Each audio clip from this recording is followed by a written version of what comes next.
ఒక వ్యక్తి ఈ పాపాలు ఒప్పుకోవడం ఇవంతా ట్రాష్, అసలు ఈ క్రైస్తవమే వేస్ట్ అని చెప్పి ఒక ఊర్లో ఒక పెద్దవాళ్ళు ఉంటారు కదా, సావుకారులు ఉంటారు కదా, అంటే సావుకారులు అంటే చచ్చిపోయే వాళ్ళని కాదండి, అంటే షావుకారులు అంటే ధనవంతులు అనమాట. పెద్దవాళ్ళు ధనవంతులు, బాగా ఆస్తులున్న వ్యక్తులను అధికారిగా అనుకునేటువంటి రోజులు అనమాట. అయితే ఆ వ్యక్తి సువార్త లేదు, ఈ యేసుక్రీస్తు వార్తను రానికండ్రా ఊర్లో అని చెప్పేసి మొత్తం దండ రేపించి ఎవరన్నా బైబిల్ పట్టుకుని కనబడితే చంపేసేయండి అని చెప్పేశాడు. ఆ రాత్రి అతను చూస్తూ ఉంటే అతడు చేసిన ప్రతి పాపము ఒక సినిమా కనపడినట్టుగా కనపడిపోయిందంట.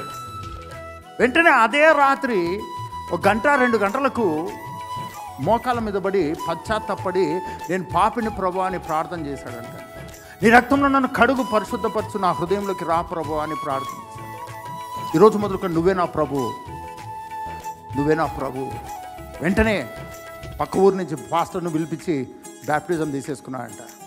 ఊర్లో వేసిన కంచె తీసి పడేసి ఎవరు వచ్చినా రానియండి, ఎందుకంటే ఏ దేవుడినైతే నేను అసహించుకున్నానో, ఏ దేవుడైతే దేవుడు కాదన్నానో, ఏ దేవుడినైతే నేను దూషించానో, ఆయన అనుసరించే వారిని నేను ఎంతగైనా వారిని ఆటంకపరచడానికి ప్రయత్నం చేశానో, ఆయనే దేవుడు, ఆయనే ప్రభువు, ఆయనే రక్షకుడు, నన్ను రక్షించి ఉన్నాడు, మీరు కూడా రక్షింపబడండి.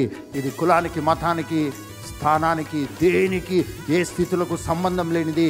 దేవుడు ప్రేమై ఉన్నాడు, క్షమించేవాడుగా ఉన్నాడు. తల్లిదండ్రులైనా క్షమించకపోవచ్చేమో, కానీ దేవుడు క్షమించే దేవుడు అని ప్రకటించడం స్టార్ట్ చేశాడంట. హల్లెలూయా.